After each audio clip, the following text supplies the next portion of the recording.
Excusez-moi. Bon, c'est live, c'est vrai que ça... J'interviens là dans un cadre qui n'était pas indiqué parce que j'ai un peu, comme vous le savez tous, j'ai un peu pris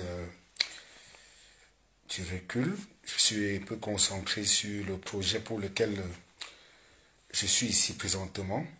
Mais tout à l'heure, j'ai été interpellé par quelqu'un relativement à un texte que Boris Bertol a publié il y a quelque peu. Alors, j'ai estimé à mon humble avis, c'est vrai que présentement je devais être en train de me reposer et plus concentré sur le projet sur lequel je suis là présentement. Mais j'ai estimé personnellement qu'il est urgent de réagir parce que, comme vous le constatez, le personnage de Boris Bertol a entrepris depuis un certain moment, depuis même que j'étais au Cameroun, d'entamer un certain nombre de délations, de manipulations et de haine vis-à-vis de ma personne. Surtout beaucoup plus dans le cadre de l'affaire Martinez-Zogo, où il est clair, établi pour tous, qui on est averti, qu'il défend des intérêts ou qu'il défend des suspects dans ce dossier. Bon, on ne sait pas à quel prix, mais il faut être clair à le dire ici que déjà, je vais l'indiquer pour prendre l'opinion à témoin, que si, bien que me trouvons ici, pour mon projet, si quelque chose m'arrive, il faudra interpeller un personnage au nom de Hilaire Sopi, je crois qu'il doit vivre à Paris. Alors parce que lorsque j'arrive à l'aéroport de Berlin hier, je suis à la sortie d'où on reçoit les bagages à l'aéroport, j'aperçois Hilaire Sopi avec des caméras et quelques personnes. Bon, il me dit qu'il est venu voir, il se présente d'ailleurs, je lui dis, ok, j'étais d'ailleurs surpris lorsque je passe, il me dit, Paul Chouta, c'est Paul, je dis, oui, c'est Paul, il y a un souci, il me dit, non, c'est ton frère tel, tel, tel. Du coup, il me fait savoir qu'il est à l'aéroport parce qu'il est venu rencontrer telle personne. C'est vrai que, presque, je crois que Roger Mille et moi, si je ne me trompe pas, nous avons pris le même vol. Bon, Roger Mille a été à l'intérieur, il attendait également ses bagages. J'avais déjà pris les miens. Mais je suis surpris que le personnage de Sopi, bon, je suis aussi également content de voir un citoyen, un compatriote qui me reconnaît, on se salue. Il peut être me demande qui veut me faire une photo. Je dis, il me pose des questions, je dis, il n'y a pas de souci. Il le fait, mais sauf que curieusement, lorsque j'arrive dans mon appartement, je suis interpellé par des personnes qui me disent, mais qu'est-ce qui circule? Je me rends compte que ce dernier m'a filmé et il a envoyé à Boris Bertol. C'est lui qui donc dit à Boris Bertol que je me trouve à tel endroit. Donc, pour le moment, je retiens que je suis filé par une équipe qui travaille avec Boris Bertol. Je prends l'opinion publique à témoin. J'ai dit, il s'appelle Hilaire Sopi. Je l'ai d'ailleurs interpellé relativement à ce sujet parce qu'il m'a passé son contact hier. Alors, remarquez que lorsque Boris fait son poste, il annonce que j'ai reçu une bourse de l'ONG Reporters sans frontières. Oui, c'est vrai. Mais allez lire entre les lignes. J'interpelle votre intelligence. Boris veut donner l'impression que Reporters sans frontières, qu'ils a toujours attaqué dans le cadre de l'affaire Martinez-Zogo et qui a toujours pris une position dans le cadre de cette affaire, m'aurait accordé une bourse peut-être relativement à ce dossier. Non. C'est pourquoi j'ai fait le texte que vous avez lu hier. Je ne devais pas le faire. Il faut dire que Reporters sans frontières est une ONG comme le CPJ, Committee to Protect Journalists. Ils sont nombreux dans le monde entier qui assistent des journalistes en détresse. Il y a également Frontline Defender et autres. Ceux qui sont dans la coopération peuvent vous expliquer. Alors, lorsque j'étais en détention, avant même ma détention, vous pouvez aller vérifier sur Twitter et autres, lorsque j'ai subi des attaques, non pas seulement moi, tous les journalistes dans le monde entier, et que ce soit même au pays, qui ont eu à subir, même Martinez-Zogo qui est décédé, Reporters sans frontières, tout comme les autres ONG, se sont toujours ligués contre les attaques faites sur les journalistes. C'est leur mission. Donc, durant tout ce que j'ai pu traverser au Cameroun, Reporters sans frontières a toujours réagi à ce sujet-là. Lorsque j'étais en prison, il n'y a pas que Reporters sans frontières. Il y a l'ONG Un Monde à venir de... Je crois que c'est un compatriote Nanga, j'oublie son nom, son prénom, il est à Douala, qui m'a apporté une assistance financière Excusez-moi de ne citer que les ONG, parce qu'il y a également des personnes individuelles, des médias et autres. Je ne vais pas m'attarder sur les cas, parce que l'objectif n'est pas de citer ceux qui ont eu à... Mais exclusivement les ONG. Il y a également le CPJ, Committee to Protect Journalists, qui a voté des budgets qui ont permis à payer le loyer, scolariser mon enfant et assurer ma nutrition et ma sécurité en prison. Ces ONG ont financé ça. Le Committee to Protect Journalists, le CPJ. Frontline Defender, Fondation Clonée pour la Justice, American Bar Association, PEN International, PEN England. Voilà des ONG qui se sont levées. Chaque fois, non pas que moi, des journalistes ont eu des soucis. Même le frère, comment on l'appelle, Michel Biemtom a bénéficié également des assistants de ces ONG, notamment le rédacteur de Maximilien Gombe, le même rédacteur de Maximilien Gombe qui a soutenu Ebala quand il était en prison, mais lorsqu'il est sorti, ce qu'il a trouvé à dire, c'est de les insulter. Alors, il faut dire d'éviter cette manipulation de Boris qui veut donner l'impression aux gens que la bourse que je bénéficie aujourd'hui serait une récompense. Non, c'est faux. Je ne sais d'ailleurs pas pourquoi ça devient une récompense. Parce que je ne suis pas le seul. Il y a au moins 3 journalistes venus de plusieurs pays. Dans le monde, nous sommes au moins 3 qui avons bénéficié de cette bourse et que nous trouvons aujourd'hui en main pour le cas de ce travail-là. Alors, ce matin, alors, je lis, Boris Berthold dit que je suis parti après une plainte qui a été déposée. Il voulait dire contre moi, disons-le comme ça.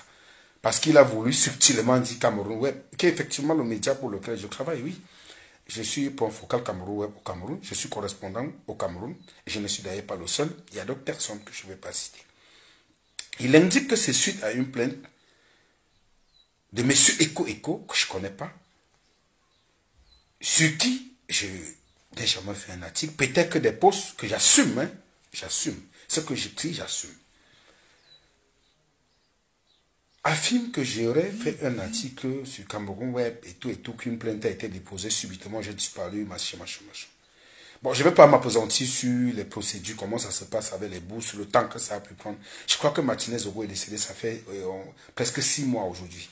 Nous sommes en mai, bientôt nous attaquons le mois de juin. Alors, j'ai passé tout ce temps au Cameroun, tout ce temps au CED, avec Guy Zogo pour couvrir ces événements. Même après l'événement, nous sommes allés au tribunal pour suivre le procès. J'ai toujours eu à dire que si quelqu'un a un seul indice, un seul élément qui pourrait permettre de m'impliquer ou identifier, qui m'indique dans ce dossier, de les donner à la justice, je ne me reproche de rien. Je suis quitté du Cameroun il n'y a que 2 jours, mais je me rends compte que c'est comme si c'était de l'eau bénite, les gens s'agitent. Mais l'attitude de Boris Berthold donne l'impression comme s'il avait un plan.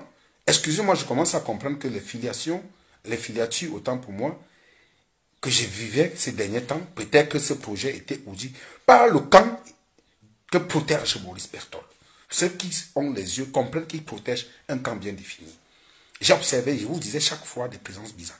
Pourquoi Boris est autant gêné que je sois parti du Cameroun pour suivre cette bourse? Remarquez pourquoi il est gêné. Il invente une histoire selon laquelle une plainte a été déposée il y a mois. Je n'ai jamais reçu de convocation jusqu'à ce que je parte pour ce projet. Jamais de la vie. Je n'ai jamais. Au contraire, j'ai déposé une plainte que je vais donc diffuser tout à l'heure contre Sébastien Ebala le 24 avril 2023. Après son passage sur Vision 4 et ses positions, ses posts sur Facebook, où il a voulu donner l'impression que je suis impliqué dans la disparition de Martinez. C'est les mêmes choses qu'avait écrit Boris Berthold lorsqu'il a fabriqué ce mensonge selon lequel, tantôt il ne s'entend même pas avec lui, tantôt j'étais dans la voiture avec Martinez Zogo et il m'a donné des documents, tantôt j'étais au bar, j'ai bu 8 Guinness, j'ai fui avec les factures, j'ai demandé ma part, il faut qu'il s'entende. Bon, il invente des histoires qui se seraient passées entre 2 personnes, mais qu'il connaît le contenu, alors que tout ce qu'il raconte est faux. Subtilement, l'intérêt est de vouloir donner l'impression que je suis impliqué dans l'histoire de Martinez ou autres. J'estimais, à mon avis, que c'était grave, ces propos, parce que quand Boris a commencé, Ebala a repris. Donc, ils travaillent tous en équipe. J'ai donc décidé de déposer une plainte contre Ebala. Je vais publier cette plainte. J'avais plus sur moi de ne pas le faire, mais je vais publier cette plainte. Après ce live. J'ai déposé la plainte contre Ebala. Boris n'étant pas au pays, je ne pouvais pas le faire. Bon. J'ai saisi, c'est vrai que j'ai saisi un avocat pour le faire à Paris. Il a demandé de laisser. Alors, J'ai dit et je répète donc, je n'ai jamais reçu une plainte et je ne me reproche de rien jusqu'à ce que je sorte du Cameroun pour venir suivre cette bourse. Je ne sais pas pourquoi ça fait mal à tant de personnes. Boris Bertol, on connaît comment tu es parti au Cameroun. Tu te souviens, je ne vais pas parler de ça ici. On connaît sur quoi tu travaillais. Tu sais que tu m'as envoyé tes documents de traduit, les sujets sur lesquels tu travaillais. Je ne vais pas parler de ça ici. Parce que tu m'avais dit de ne pas ébruiter, qu'il ne faut pas qu'on le sache. Je respecte cela, je n'en parlerai pas. Alors, pourquoi aujourd'hui vouloir donner l'impression que j'ai fui? Parce que ce qui veut dire, c'est que j'ai fui le Cameroun. Rassurez-vous, je sais que j'ai eu des problèmes avec des gens, même avec ma mère, père à son âme. Elle n'était pas d'accord que je reste au Cameroun après ma sortie de prison, mais j'ai mes propres idées, mes propres convictions, mes raisons pour lesquelles j'ai décidé de rester. Boris, tu as dit qu'en attendant mon retour, d'accord, je vais rentrer. J'attends mon retour. Je n'ai pas l'intention, et dans le cadre de ma bourse, ce n'est pas de l'asile, comme vous voulez, l'exil, comme vous voulez faire croire, c'est une bourse. Mais en attendant, je te conseille déjà de dire à ces gens que s'il y a une convocation, ils peuvent déjà commencer à remettre la convocation à mon avocat. Ils peuvent peut-être remettre cela chez Maître Méli, ou bien chez Maître Kokam, ou bien chez Maître Dorcas Comier. Le bureau de Maître Méli est situé à la rue CP, pareil pour Maître Dorcas Comier. Le bureau de Maître Kokam est situé au niveau de Mbala 2, au niveau Carrefour Régie, le même immeuble que Equinox. Donc voilà si vous avez une convocation, je dis, à ma sortie du Cameroun, je n'ai jamais, je ne suis même pas au courant. Il dit ça fait un mois, je ne suis même pas au courant. Au contraire, c'est moi qui ai déposé. Je vais publier d'ailleurs la preuve. Alors, l'intérêt, je vais vous dire, ce qui se cache dans ces textes, c'est une haine. Je ne sais pas pourquoi, Boris est étant animé par cette haine, pour donner l'impression que j'ai fui le Cameroun. Non, ce n'est pas le cas. Boris Bertol, te souviens-tu? Tu avais fabriqué une histoire selon laquelle j'ai enregistré des enseignants d'université et que je suis allé remettre au recteur. Jusqu'à aujourd'hui, je t'ai toujours demandé de publier des preuves de ces éléments. Tu n'as jamais fourni. Boris Bertol, te souviens-tu? Tu t'avais publié un jour que je vais retourner en prison en Conigny. Je prends l'opinion publique à témoin. Pourquoi cette haine vis-à-vis de ma personne? Ça s'est accentué quand j'ai déconstruit tout le mensonge que vous avez voulu fabriquer de relative l'affaire Martinez-Zoro. Je reviendrai dessus. J'ai laissé le temps de me reposer. Je reviendrai et tous ceux tous ceux avec qui tu collabores et qui travaillent et qui te donnent des choses à communiquer pour manipuler l'opinion publique. Le temps venu, je vais revenir dessus. Alors, je te dis donc aujourd'hui que cette manipulation cesse et que cette haine cesse dès aujourd'hui. Si tu es trop fâché, si tu as trop la haine, mon frère, faut qu'on n'est pas fermé. Tu peux attacher une corde, cher ami. Attache la corde et on passe dessus, basta. Je ne suis pas ta femme. C'est toi qui as abandonné ton enfant au Cameroun. Tu as fui. Tu ne peux plus mettre tes pieds au Cameroun, Boris. Tu ne peux plus, tu le sais. Tu ne peux plus mettre tes pieds au Cameroun. Parce qu'on sait. Tu connais les dossiers qu'il y a sur toi. Tu ne peux plus mettre tes pieds. Je viens du Cameroun il y a juste un jour. Toi, tu as fui le Cameroun. Tu ne peux pas mettre les pieds. Tu le sais. Parce que tu sais le travail que tu as en train de faire. C'est toi qui as abandonné ton fils au Cameroun. Ce n'est pas moi. Il ne faut plus confondre les gens. Alors, si tu veux travailler comme tu fais avec ces gens pour des subsides, fais-le là-bas. Fais-le là-bas. Ne cite plus jamais mon nom. On n'est pas dans les mêmes cartes. On n'a pas la même moralité. Tu n'as de moralité que pour de l'argent et de la célébrité. Tu le sais très bien. Tu n'as de moralité que pour de l'argent. C'est tout. Donc, que ce soit la toute dernière fois, je te dis, ne me cite plus jamais dans tout ce que tu écris. Si tu le fais encore, ça va désormais tirer à balles réelles. Donc, laisse-moi un peu me concentrer sur ce projet. Si tu es autant fâché que je sois en train de suivre cette bourse, mon frère, va chez Foucault. Va chez Foucault, il y a des codes. Il y a des codes chez Foucault. Maintenant, si peut-être il y a des choses à reprocher à Cameroun Web, ou peut-être vous estimez qu'il y a tel ou tel, allez sur Cameroun Web à des adresses et des indices. C'est aussi simple que ça. Je travaille certes pour Cameroun Web. Si vous estimez que j'ai des éléments où vous me reprochez quelque chose, je suis parti, ça fait un mois, je n'ai jamais reçu une plainte. Si vous estimez que, allez saisir Cameroun Web. Et vous aurez peut-être des réponses. Je suis point focal, mais je ne suis pas responsable de tout ce qui... Cameroun emploie au moins 15 journalistes de par le monde, de par l'Afrique. Je ne prends que le cas de l'Afrique. Il y a plusieurs personnes qui travaillent pour ces médias qui sont des Camerounais. Et partout ailleurs. Pourquoi faire une fixation sur ma personne? Alors, je viens également d'avoir un texte de Sébastien Ebala qu'on m'a envoyé, où il demande comment on a pu me laisser sortir du Cameroun. C'est-à-dire, ce pays est compliqué. C'est compliqué. C'est Ebala qui était en cavale. Le jour qu'on lui donne la convocation, je vous raconte une histoire. L'UC appelle Ebala pour lui donner la convocation suite à une autre affaire, l'affaire pour laquelle il a été entendu. Ebala a pissé sur lui, il appelle Serge Aimé Bikoy. Il commence à paniquer que Lucien l'a appelé, il a une plainte, il ne sait pas comment il va faire. C'est Bikoy qui prend sur lui de saisir Lucien et recevoir la convocation. Bikoy se meut comme un homme pour chercher une personne pour déférer. Et il conseille à Ebala de déférer à la convocation. Ebala disparaît. Même les personnes pour qui il a travaillé l'ont lâché. Les personnes qui l'utilisent l'ont lâché. Mais Bikoy, humain qu'il est, n'a cessé de tout faire pour que Ebala puisse avoir un conseil. Mais, comme Ebala était en cavale, on l'a attrapé. Heureusement, il a été libéré. Parce que moi-même, je suis des personnes qui, malgré tout, je vous ai toujours dit, c'est un personnage qui n'est pas normal. Et j'en suis convaincu jusqu'ici. Même quand on l'a interpellé, j'étais plus gêné. Paul Désir, j'ai appelé son ami Paul Désibia pour lui dire qu'est-ce qui se passe. Avant qu'il nous libère, j'ai décidé de prendre sur moi le lendemain d'aller lui trouver, apporter quelque chose à manger. Parce que j'estimais que sa place n'est pas en prison. Même si j'ai déposé une plainte, je sais pourquoi j'ai un objectif derrière cette plainte. Je pense qu'il faudrait qu'on l'amène de force chez un psychiatre ou bien à l'hôpital Jamou. C'est vrai que mon avocat m'a confié dernièrement qu'à sa sortie de prison, on l'a conduit chez un psy. La situation était tendue. Il s'est mis à insulter tout le monde de tort et à travers. Et par là, aujourd'hui, je pense qu'il ne faut pas prendre ça, le prendre comme au sérieux. Parce que moi, je pense que c'est un cas social. Il faut le soigner.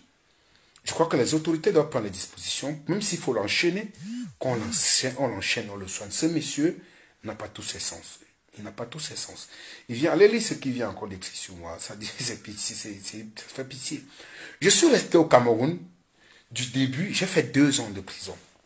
J'ai été victime des attaques, tentatives d'enlèvement, j'y ai été. Donc c'est une petite plainte qui va me faire fuir le Cameroun. On a fabriqué une histoire sur moi selon laquelle l'affaire Mirabel Lingon, j'aurais fait ci ou ça. L'enquêteur, n'ayant même pas utilisé le moyen requis, indiqué par la loi, m'a saisi par une convocation. J'ai anticipé parce qu'il m'avait demandé. Il a dit non, je viens à Douala le lendemain. J'y suis allé. J'ai été confronté devant la justice. Et à la fin, j'ai eu gain de cause. Et lorsque j'ai eu gain de cause, je pouvais déposer une plainte contre les Bapes, Bantoum et autres. Et le Poutine et Léon, j'ai dit non, je ne dépose pas une plainte contre eux parce que je sais ce que c'est que la prison. En retour, plutôt, je leur ai conseillé de demander pardon à la jeune Mirabel qui est malheureusement décédée parce qu'ils connaissent son image. Mais à la fin des confrontations, le commandant a failli même battre ces gens avec les mains. Il a apprécié parce que j'ai pris sur moi sur Yaoundé, j'ai payé mes transports, mon logement, pour aller faire manifester la vérité. C'est une histoire où on m'a cité.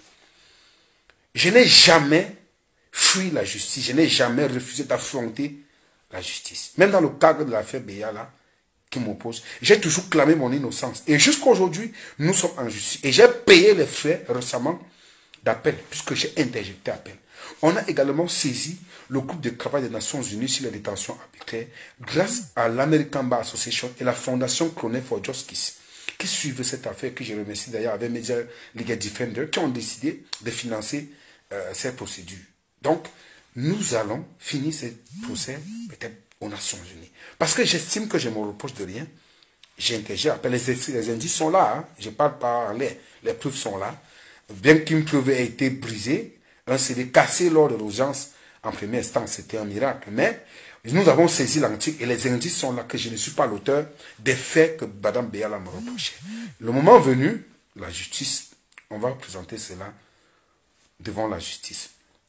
Donc c'est pour dire que je n'ai jamais, peut-être on peut faire des erreurs, on apprend de ses erreurs, aucun être humain n'est parfait, mais je n'ai jamais, je ne me reproche de rien, je suis parti sans embâche, sauf que dans un contexte où je suis victime de filature, où on veut m'assassiner, où je suis arrêté arbitrairement, tabassé, laissé pour moi, où j'ai même saisi,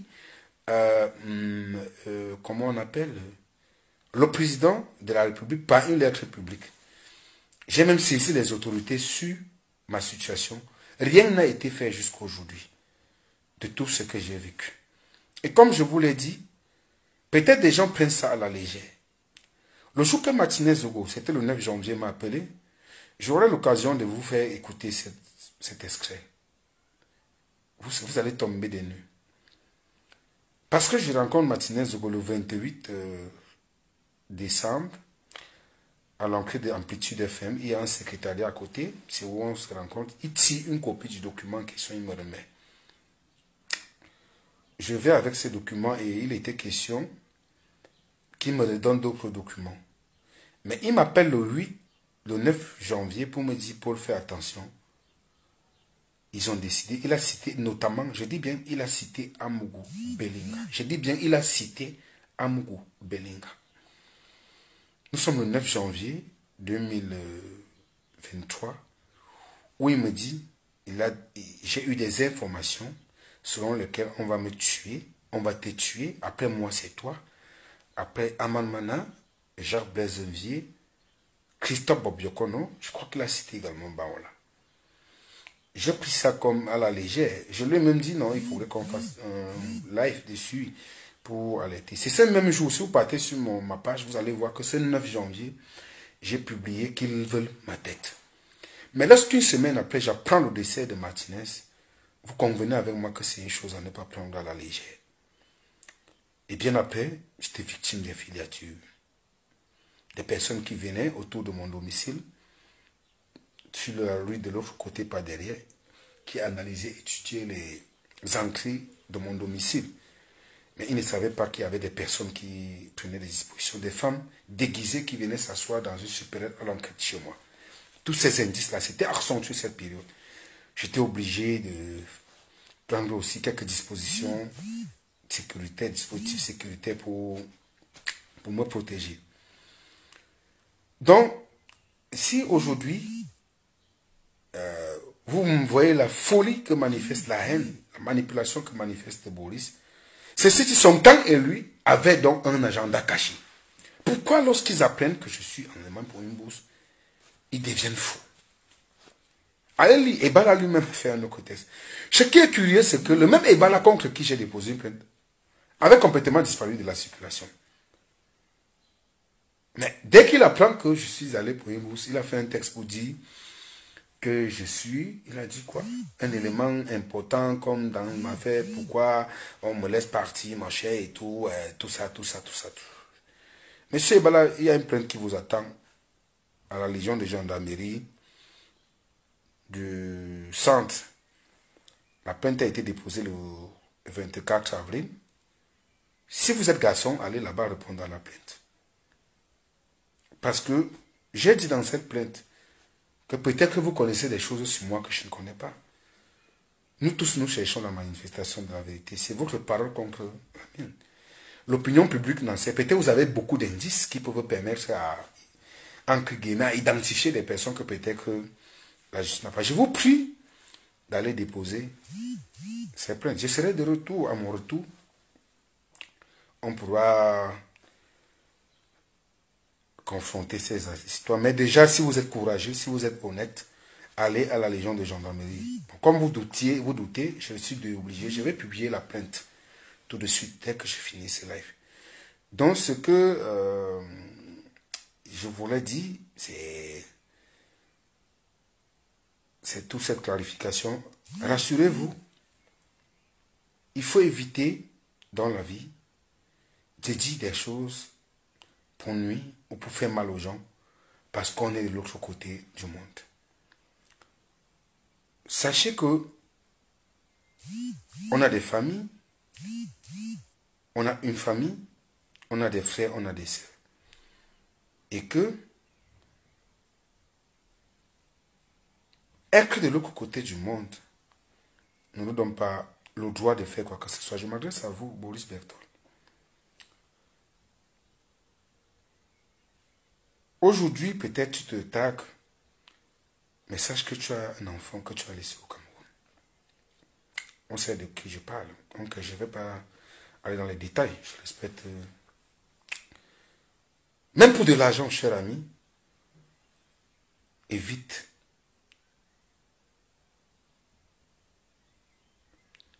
de dire un certain nombre de choses. Par élégance, je m'abstiens de balancer ou quoi, faire quelque chose. Mais